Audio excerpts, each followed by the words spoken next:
Welcome students to my session on community mobilization and the tasks involved in community mobilization.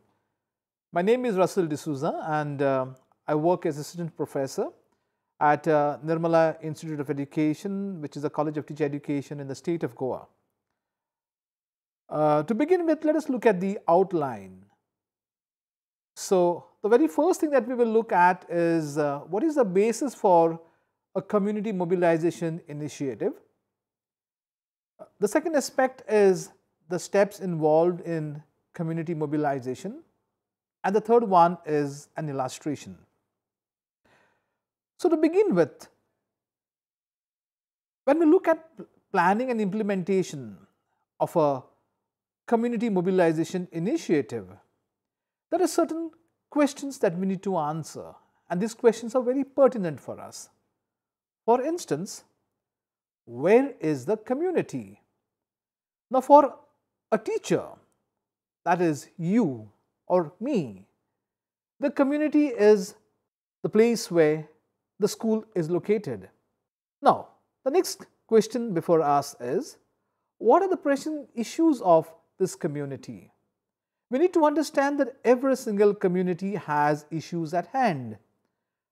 Some issues which are very important to be tackled immediately, and some issues probably which have less importance. So, what are those issues? For example, are we looking at health and hygiene? Are we looking at capacity building of our school going children? Are we looking at cleanliness around? Are we looking at garbage? Are we looking at sensitizing the adult population? So, these are different issues that a community is faced with. Remember that different communities have different issues. They do not remain the same.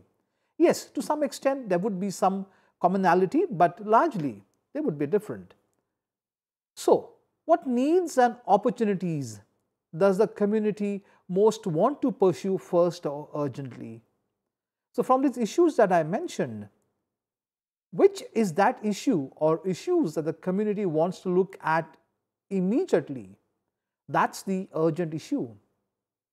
What resources does the community have at hand?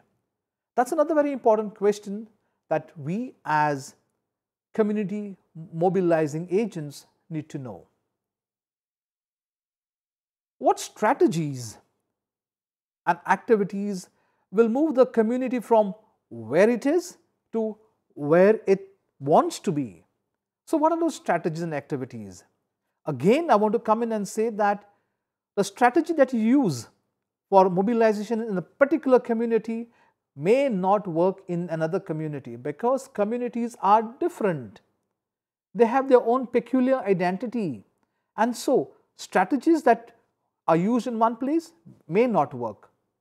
And what resources can be mobilized to address these priorities? So, we need to be very careful about all these questions. So, the moment we start answering these questions, it gives us some sort of a direction as to what we can do as community mobilizers. Now, there are certain steps or tasks that are involved in a community mobilization initiative. So, the very first one is identifying the community. Now, for us teachers, the immediate community, as I said a while ago, is the community around the school. So, that's our community, and we can identify the community very easily. The second aspect is defining the problem or the difficulty. So, what is that immediate problem or difficulty that the community wants to address? That is the second step. So, that's what is called defining the problem or difficulty.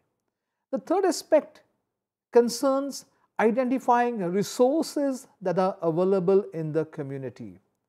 So, you identify, you define the problem or the difficulty, and now we go into a very, very crucial area, and that is identifying what are the resources that are available in the community that will help us in this initiative. The fourth aspect is establishing a community mobilization group. So you have identified all the resources or most of the resources that are required for this particular campaign or this particular initiative. But we need to go a step further and establish or create a community mobilization group. So this community mobilization group is the group that will help in the community mobilization initiative. The fifth aspect, a component or step, is formulating goals, designing strategies, and drawing assessment indicators. Now, formulating goals is very important because without goals, we do not know how to go about with the initiative or the intervention or the program. We need to have a clear-cut idea that's going to give us direction, and so goals give us direction. And that's the reason why we begin with formulation of our goals. Now, goals will help us to design strategies. So, the nature of the goal determines the nature of the strategy or strategies that will be used in the achievement of the goal. And another very important aspect there is we need to construct or formulate or draw our assessment indicators. So, our assessment indicators will tell us how to go about measuring the performance or the success of this particular initiative or intervention. The next step or stage is developing an action plan with a time frame. Look at this very carefully. We have to develop an action plan along with a time frame. So, the action plan is concerned with how am I going to go ahead with this particular campaign, who will be doing what, how will it be done, when will it be done, who is going to be responsible for monitoring, guiding, supporting. Now, you as a teacher, you have a very large role to play here because you would actually spearhead, you would actually help in the monitoring, you would help in guiding. So, you are some sort of a pivot in this particular initiative, and it happens within a time frame. So, you do not get extended time. We have to work within a limit. So, we define a limit. The seventh step is talking about implementing the plan and activities. So, implementing of the plan of activities is a very important step here because we actually roll out the whole plan in the community. We actually begin our real work with the community. And the last step is concerned with monitoring and evaluation of the whole initiative. So, to sum it up, there are 8 steps or stages which are very important. Every step helps us to lead to the subsequent step. We cannot be missing a single step in here. Please note that, dear teachers. We cannot be missing a single step. Rather, we follow a sequence of steps from start to the end. And remember that you have a very, very important role to play in here as the community mobilizing agent. We will try to understand or rather apply all these steps in an illustration. So, what I have for you here is an example of a community mobilization initiative. You will see 3 columns here. The first column which has a number that indicates the steps. The second one will list out the steps, and the third one is concerned with the activity or the specific task that is happening at every single stage. So, let us go to the first stage, that is identifying the community. So, in my illustration, the community that I am looking at is the fishing community. Step number 2 is concerned with defining the problem or the difficulty. Now, this problem or difficulty is an observation by a teacher at school, and so the observations of the teacher are as follows. The very first observation is there is a lack of motivation to study. Number 2, these children find it difficult to adjust to class and out of class learning, as most are first generation learners. So there are two difficulties or two issues that we have already looked at. Let's go further. They are seen to possess poor self-confidence. The level of aspiration is not high, it's low. They give up very easily on any task that they encounter. That means they must be having probably a poor self-image or maybe poor self-esteem. They have a difficulty adjusting with peers and other students. When I say peers, it means their own classmates. So they have a difficulty in adjusting with their peers and other students from the school. They have a poor language ability. Naturally, since they are first generation learners, it is but expected that they would have language difficulty. And the last one is they have unsatisfactory grades. So that means there are so many problems that are observed by this particular teacher, who is the class 1 teacher, who has been teaching them and who has been observing them over a period of 3 months. Let's proceed. The third aspect is, or the third step is, identifying the different resources that are available in the community. Now we want to find a way to tackle these particular difficulties or these particular problems or issues. And so we need to now identify the resources that are available in the community which we can make use of for the betterment of these students. So let's have a look at this.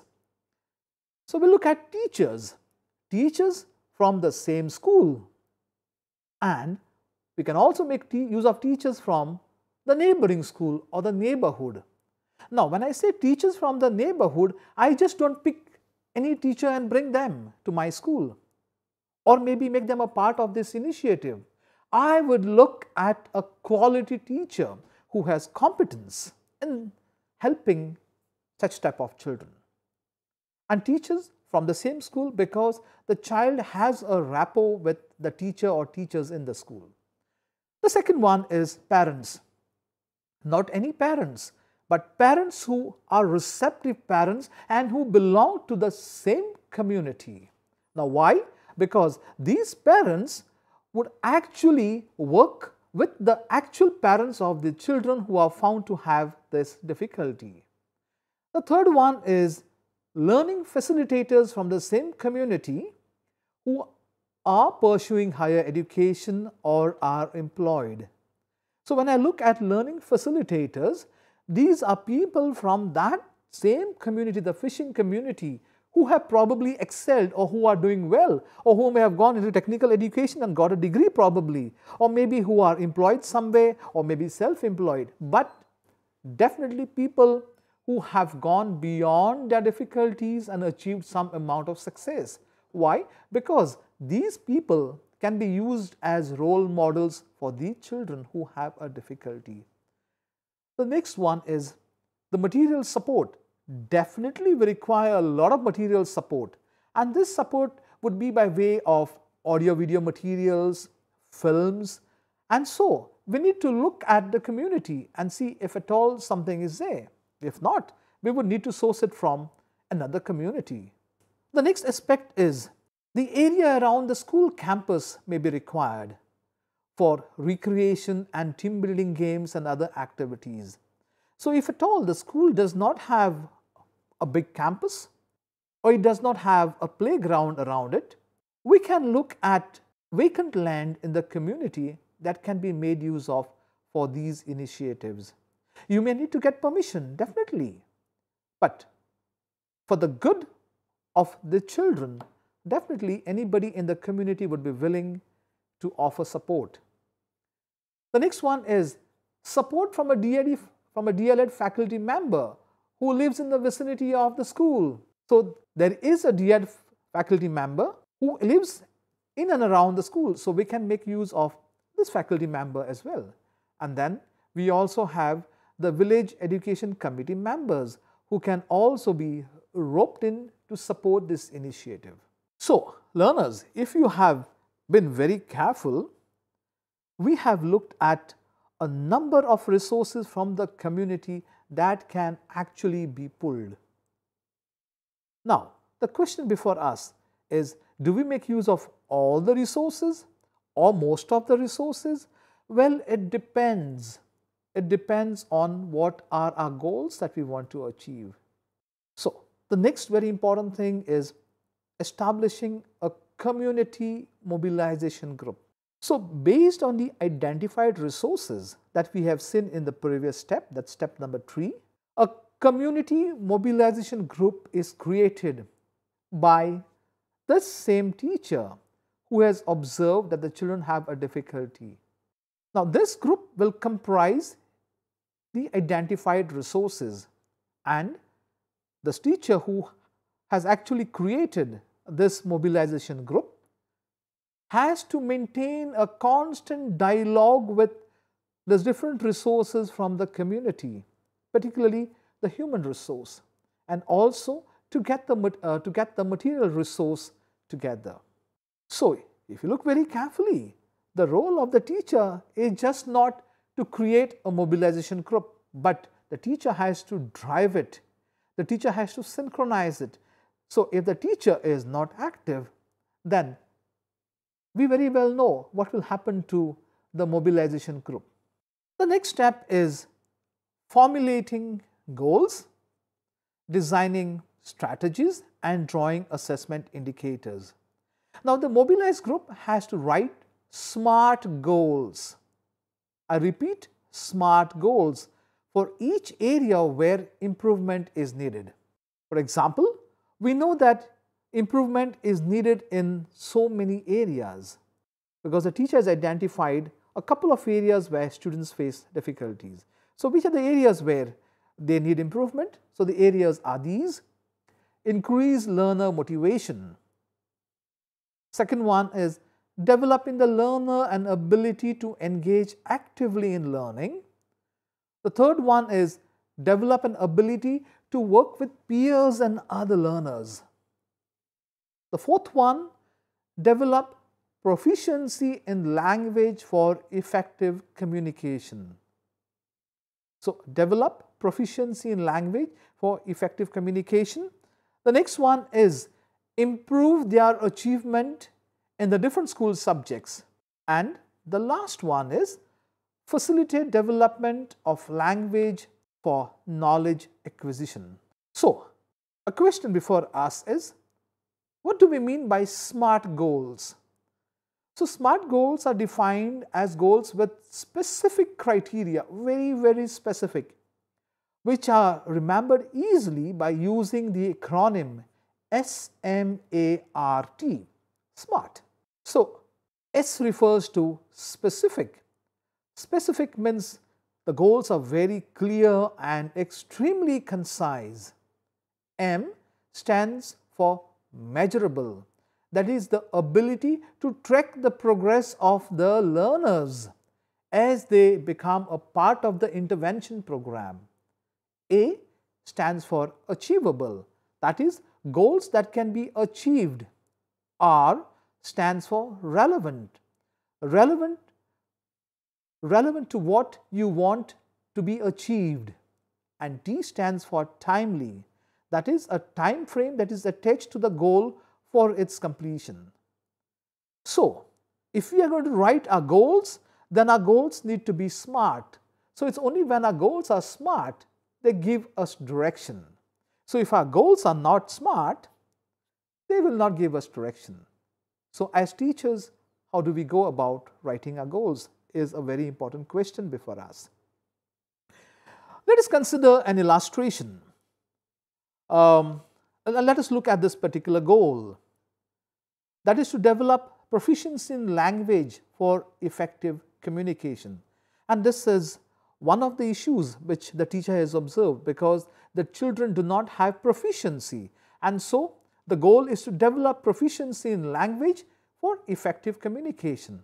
Now, if you look very carefully at that graphic before you, you will find skills which subdivide into receptive and productive.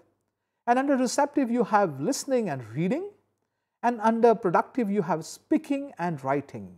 This means that we need to expose our learners to these 4 basic language skills, that is listening, reading, speaking and writing. So based on this goal that we have before us, the teacher can devise engaging strategies that will be employed in the intervention program that will be formulated. So, what strategies could be planned to develop language proficiency in the learners?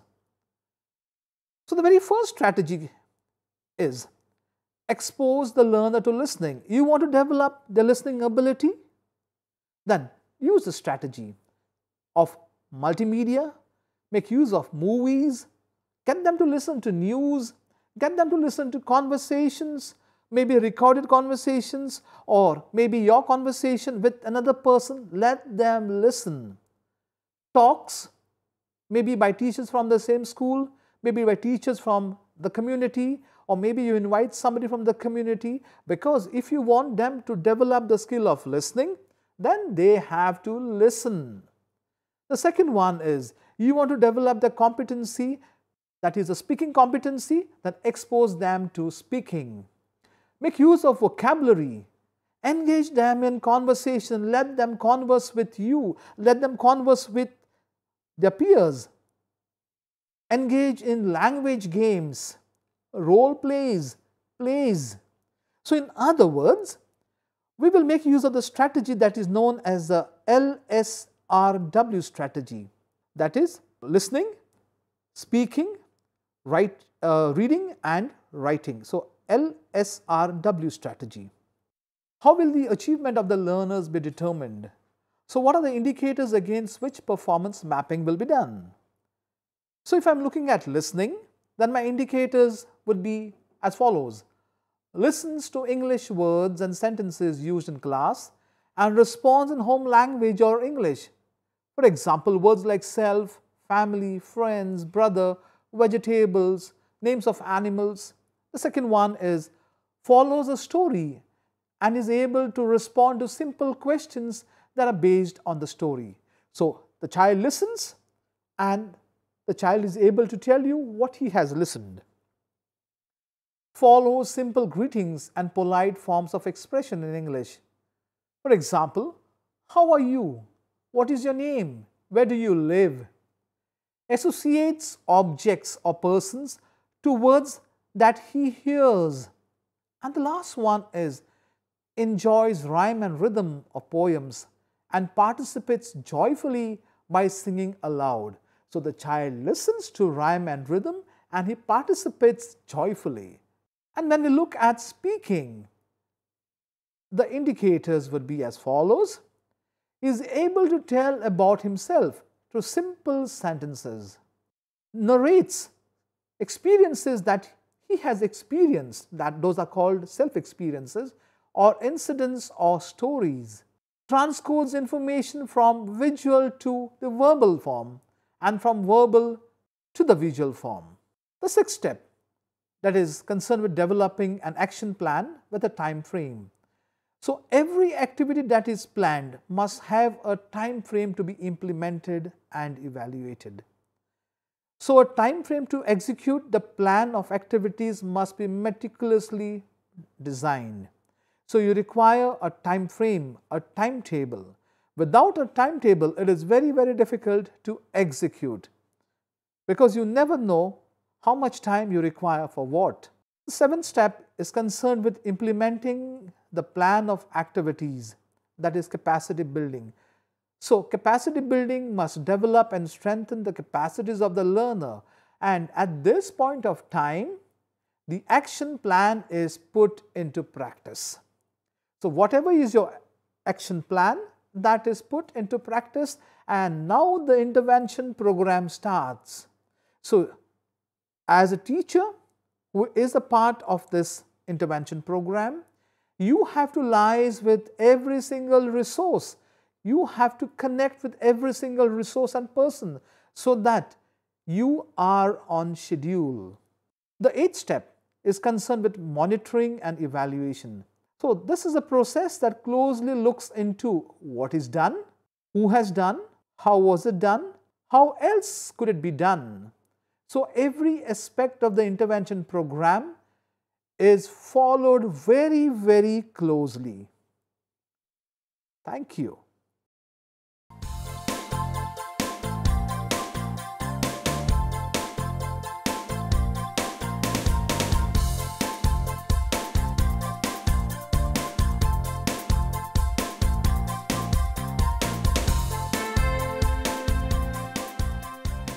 घर बैठे पाएं राष्ट्रीय मुक्त विद्यालय शिक्षा संस्थान यानी NIOS में एडमिशन, वो भी एकदम आसान तरीके से, जिससे शिक्षार्थियों को होगी समय और धन दोनों की बचत। NIOS से शिक्षा कभी भी कहीं भी। शिक्षार्थियों, क्या आप जानते हैं NIOS में एडमिशन लेने का सरल और सुगम तरीका, जिससे शिक्षार्थियों को ऑनलाइन प्रवेश लेने में सहूलियत मिलती है। NIOS में प्रवेश की प्रक्रिया पूर्णतया ऑनलाइन है। शिक्षार्थी घर बैठे इंटरनेट द्वारा प्रवेश के लिए सबसे पहले NIOS की वेबसाइट www.nios.ac.in पर लॉगिन करें। अपना ईमेल आईडी और पासवर्ड डालकर अपना पंजीकरण करें। पंजीकरण के बाद लॉगिन करने पर ऑनलाइन प्रवेश हेतु आवेदन पत्र खुलेगा। आवेदन पत्र को निर्देशानुसार भरें और प्रिंट आउट लें। इस प्रिंट आउट पर अपनी फोटो संलग्न करें। ऑनलाइन प्रवेश के लिए शुल्क हेतु भुगतान के तरीके हैं: क्रेडिट कार्ड के द्वारा, डेबिट कार्ड के द्वारा, राष्ट्रीयकृत बैंक के ड्राफ्ट के माध्यम से, जो कि सचिव NIOS नई दिल्ली या नोएडा के पक्ष में देय हो।